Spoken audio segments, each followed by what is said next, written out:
Hello and welcome to Coffee House Shots. I'm James Heale and I'm joined today by Fraser Nelson, the editor of The Spectator, and Paul Goodman, the former editor of Conservative Home. Now, Fraser, the campaign's been going on about a week now. How do we think the Tories are doing, given they are still 20 points behind the polls? Well, the Conservative campaign was a mystery to me from day one. Like, why would he launch it against the advice of his own campaign chief, Isaac Levido? Why would he keep making blunder after blunder with the Titanic, etc.? And then the National Service threw me completely. Why would you have compulsion for teenagers as a vote winner? Where did this policy come from, given that they haven't discussed it in government? But then the pieces slowly came into shape. And I think the best example I can give, Katie Bowles, I think, sums it up perfectly in her cover story this week. That what they've done is they thought, look, we're not going to win this election, but the reasonable outcome is between 200 MPs and 100 MPs. Now, right now, if today's opinion polls would become tomorrow's election results, according to electoral calculus, you would end up with just 92 Tories and 400-odd Labour MPs. Now, that would be a cataclysmic event. I was speaking to a former cabinet member who said it would mean that they'd be out for 10 years, 15 years, which, by the way, is quite plausible to a lot of Conservatives. Now, since this, I've been speaking to a great many Conservatives, as I imagine you have as well, Paul. And I've done a little test. I've sort of put the scenario to them and saying, look, in these circumstances, do we think that 200 seats would be a good outcome? Nobody has disagreed with me. Nobody has seriously tried to say, no, we think we can win this. And I think most people have accepted that there's a sliding scale between 100 seats, disaster, or 200, few we just about survived. Now, if you're going to do that, you look at the demographics. Half of the voting public now is over the age of 65, so you basically just go for the pensioners. So this Conservative campaign is not a one-nation campaign. I don't think it's aimed at winning the election. It's aimed at losing less badly by keeping together as many pensioners, the only group likely to vote Conservative, by the way, more than Labour, as you can. So therefore you say, look, National Service, the younger layabouts, let's force them to do this. Oh, and by the way, we're going to give you tax cuts on your pension, so we're going to make you better off. There was a Conservative, so there's a quote by David Cameron this morning, which took my breath away. It was quite, nobody picked up on it, but for me it was remarkable. He was saying, the Conservatives are always best for pensioners. Now, this is what I've suspected for a while. It's like you're saying the quiet bit out loud. You know, I've written articles being critical of them being best for pensioners, but never good for young people, never good for working age people. And now they're pretty much posing as help the aged with the political wing, rather than a one-nation Conservative party. But this makes sense when you see it through what Katie calls the 200-seat strategy, or what James Kangasoren, the pollster, describes as the Dunkirk strategy, when you've worked out you're not going to win the war, but you want to evacuate as many people as you can. Paul, I mean, this campaign has really been about sort of two halves so far. The first sort of couple of days were marred by different incidents, you know, the Titanic quarter that Fraser talked about, the fact it was called in the rain and sort of helped the obviously visual metaphors there. And then last couple of days, actually, it's been about the Tories turning the fire on Labour, the Diane Abbott row, of course. And then perhaps in the last 24 hours, there's been this whole incident about VAT as well, and where, you know, the Conservatives have really tried to bounce Labour into saying we won't have any VAT rises if we got elected. How do you think the Conservative campaign is going? There's a Dominic Cummings quote, or at least a quote ascribed to Dominic Cummings, which is, quote, do crazy, then there's a short word beginning with S and ending with T, and then the quote ends. And when the campaign started, and on the first announcement, it really did look as though there was no more to it than do crazy S blank blank T. But I agree with Fraser that the whole thing has come together in the way Katie described.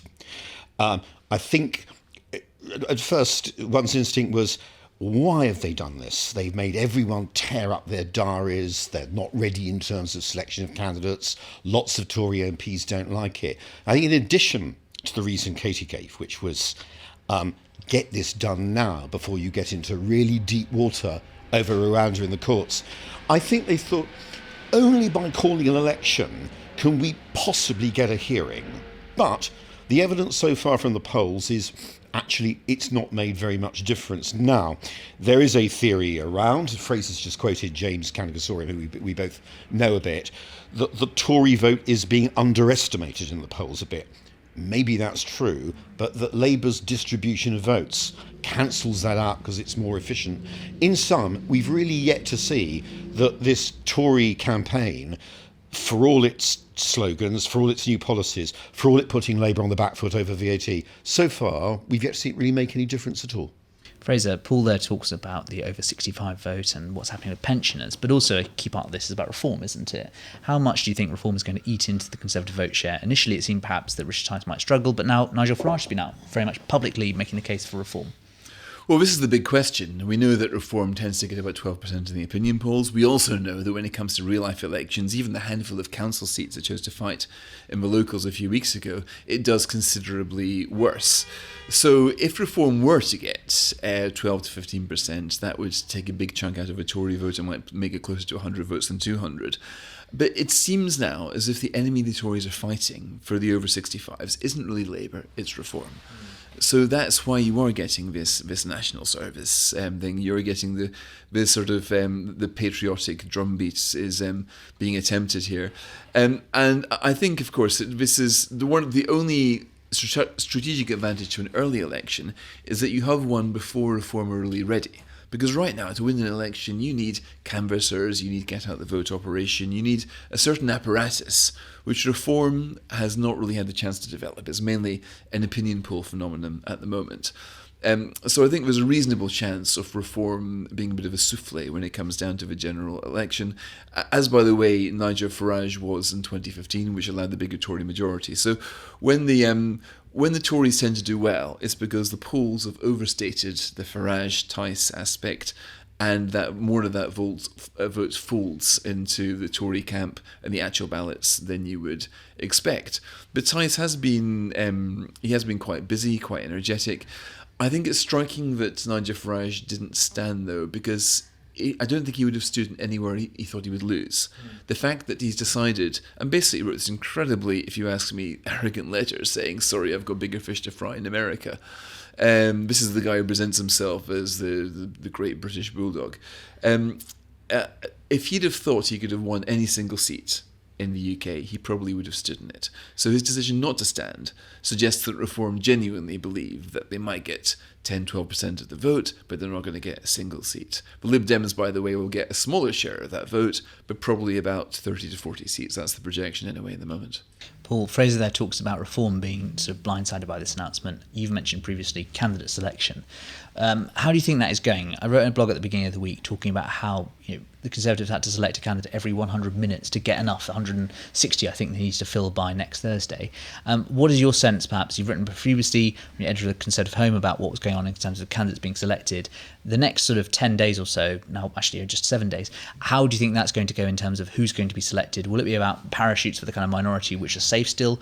And what about those kind of so-called quote-unquote paper candidates where it's more difficult? Well, first of all, you've got a tranche of the safer seats coming up, if you can describe any Conservative seat in this election as safe. So sort of Daventry's, the Surrey Heaths, from which Michael Gove's just gone, and so on. So what happens at this stage is this. Whereas, as I understand it, under Labour, you can just impose a candidate. The NEC can simply do that. With the Tories, there's a mite more democracy, though not much, which is that at this stage you're in what are called by-election rules. So effectively, the association is presented with three people. Now, I've no doubt at all that Downing Street and CCHQ will want to see some of their favourite candidates, no names, no pack drill, selected, but there is a catch, which is that they probably won't want to see them up against each other. They'll want to see them up against two, in their view, weaker candidates. But you can't guarantee anything with local associations.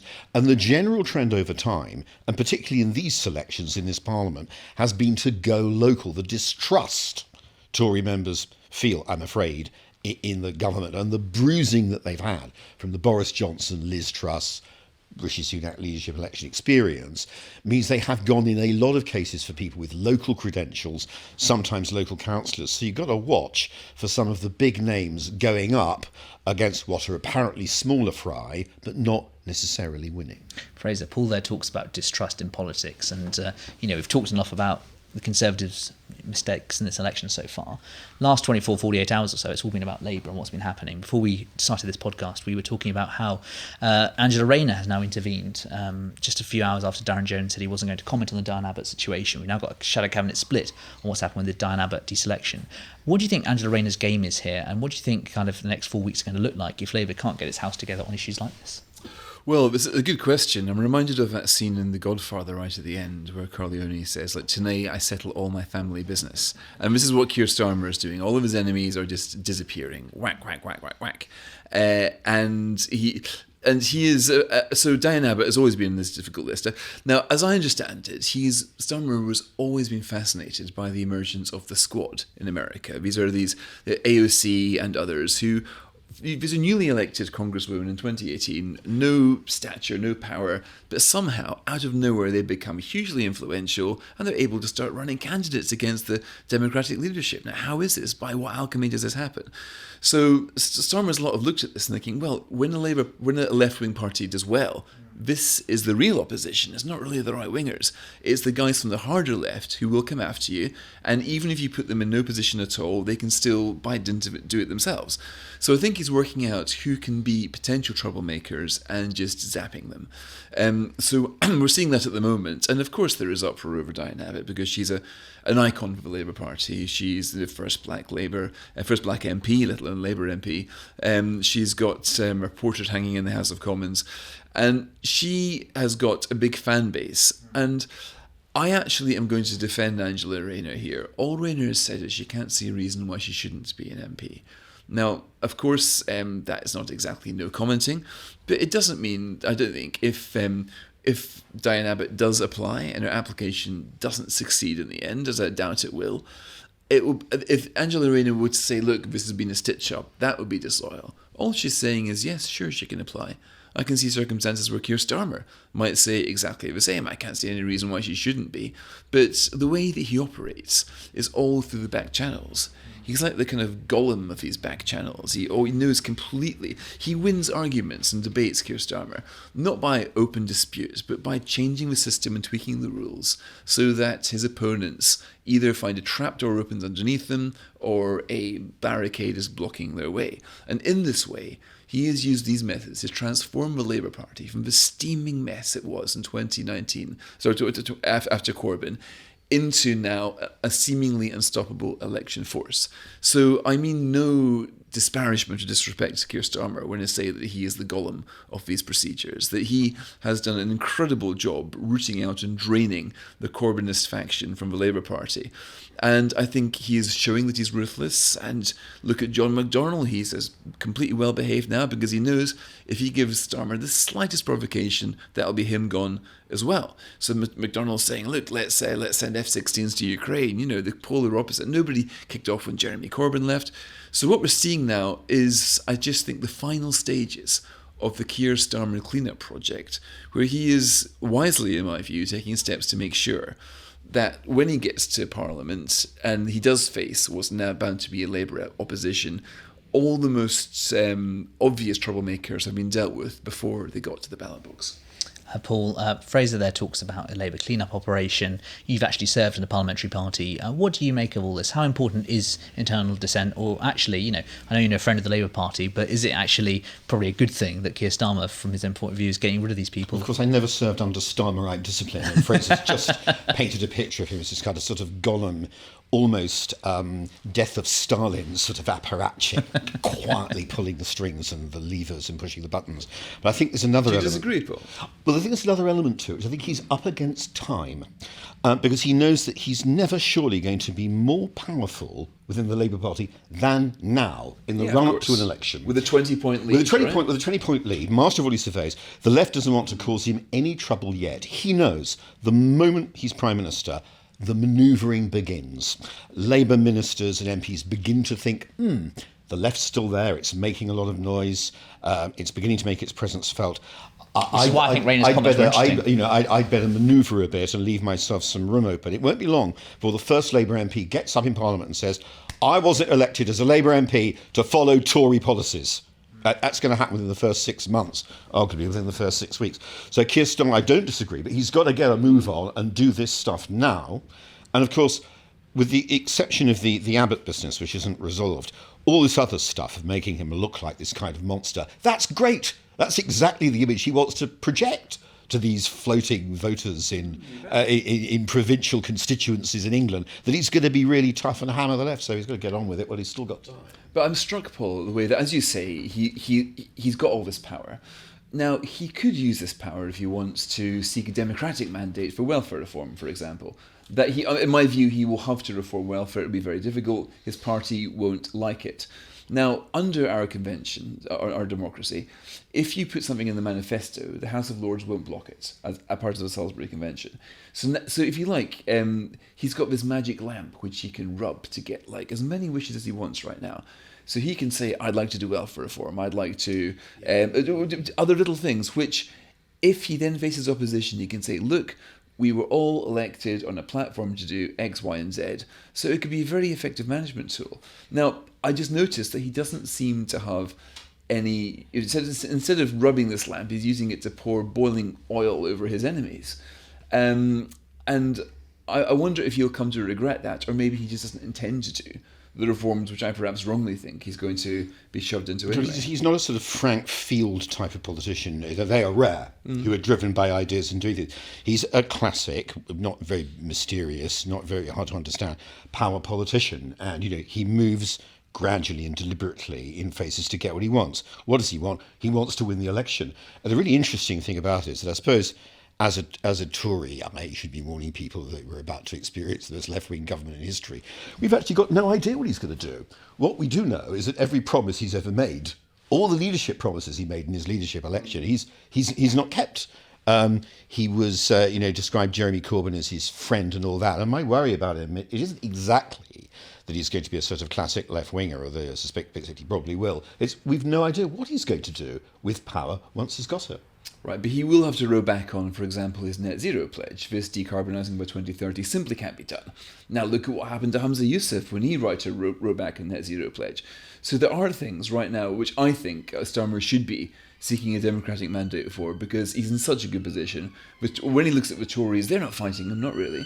They're adopting the brace position rather than preparing for any kind of landing. I suppose you need some money for reform, and his programme has been ruthlessly closed down any prospect of spending more than the Tories, So doing very much with tax. So I suspect all he's going to be able to do is to give the left some stuff on the culture side, which is very much not reforming welfare or reforming health. I've always thought it's more likely a Labour government will reform those things in a crisis. You have to have a crisis to have the reform. There's no way he's going to do that unless the crisis actually reaches